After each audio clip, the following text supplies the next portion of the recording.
Hello and welcome to Pock and Rob. This video is the next in my series ranking the tracks of Iron Maiden studio albums.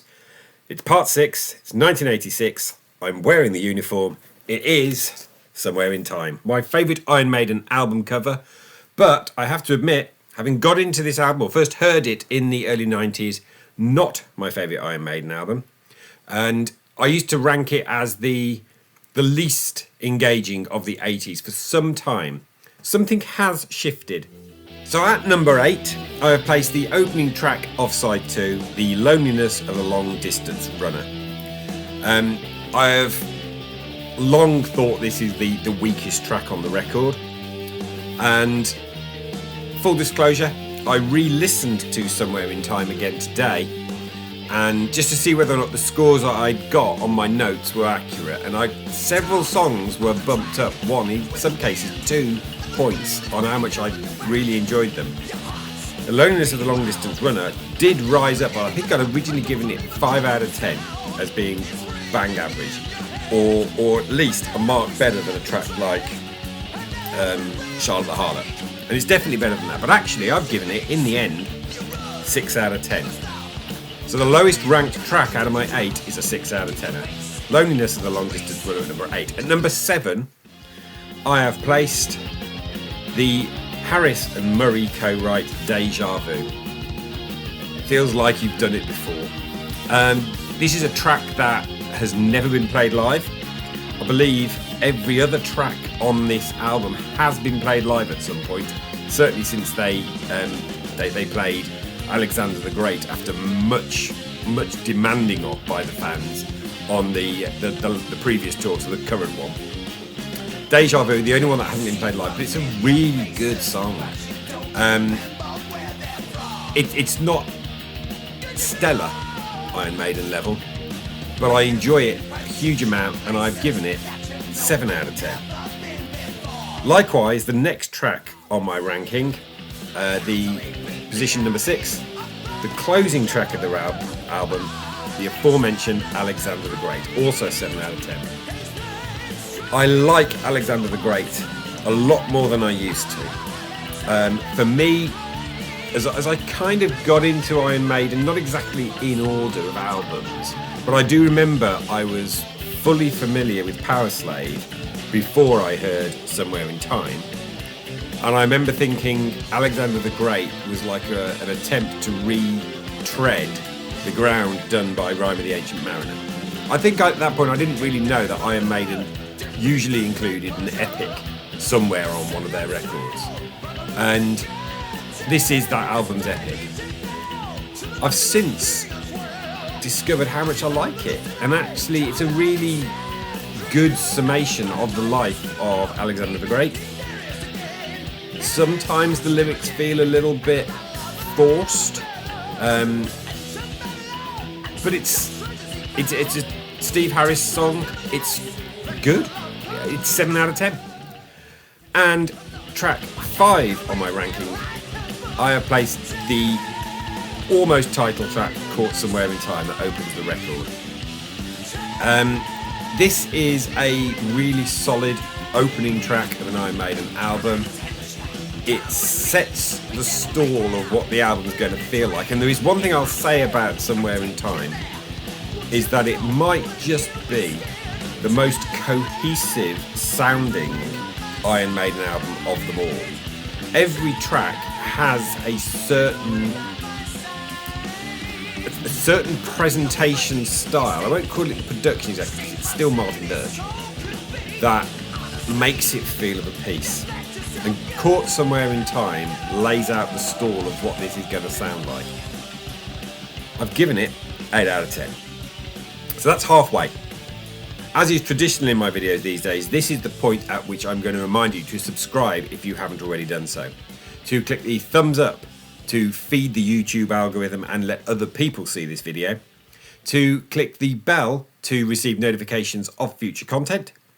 And to share the video with someone else who might like it, especially if they are a Maidenhead, in which case they may disagree with my rankings and my scores. Into my top 4 then. And at number 4, I did originally have this, I think, 6 or 7, but on my re-listen through, I realised it's a better song than I'd given it credit for, and so I bumped it up a mark. Heaven Can Wait.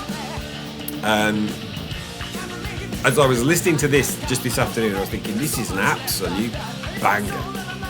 And I kind of find myself really regretting the fact I didn't go to the Somewhere in Time Senjutsu tour.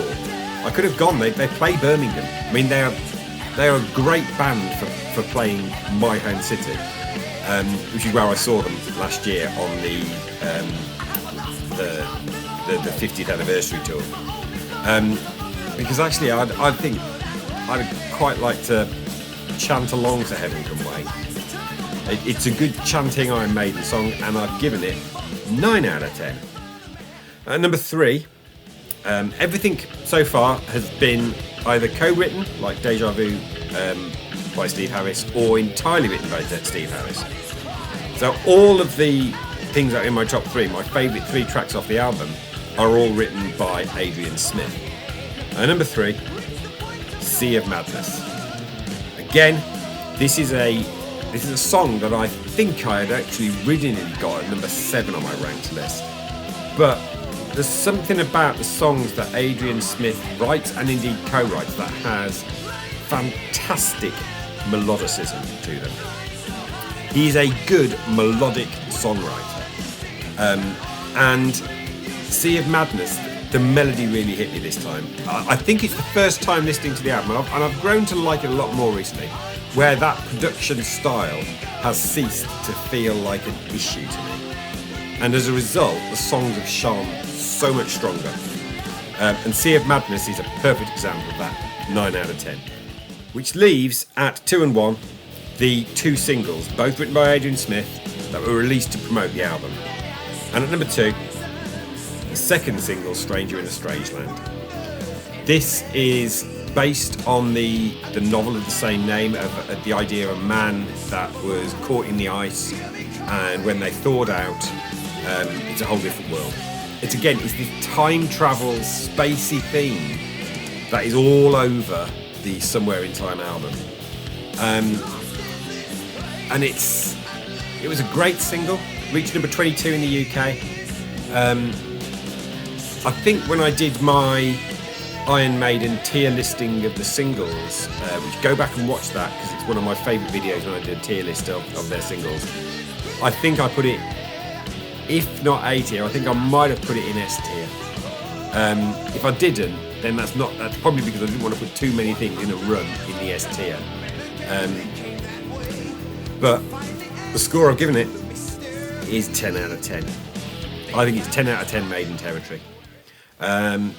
Which means that my number 1 is also 10 out of 10. I just prefer it that tiny bit more. The lead-off single, Wasted Years. This is in my top 100 songs of all time. I adore the riff. I adore the thematic and the feel of the song. If you ever thought that Iron Maiden, because of their artwork, were all kind of blood and guts and thunder and war, listen to Wasted Years. And Wasted Years wouldn't have been out of place as a ballad. So don't waste your time searching for those wasted years. Face up, take a stand, and realise you're living in the golden years. But it's a great song, Wasted Years. And it's 40 years old this year. This is an absolutely cracking song.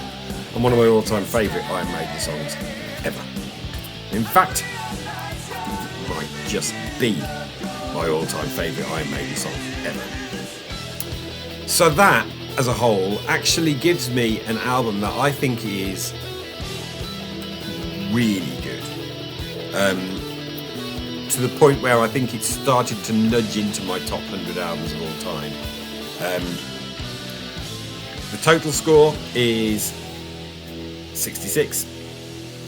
And when you divide that by the 8 tracks of the album, that gives an average score 8.25, which slams it into second place on my ranking, just behind the 9 out of 10 ranked Power Slave.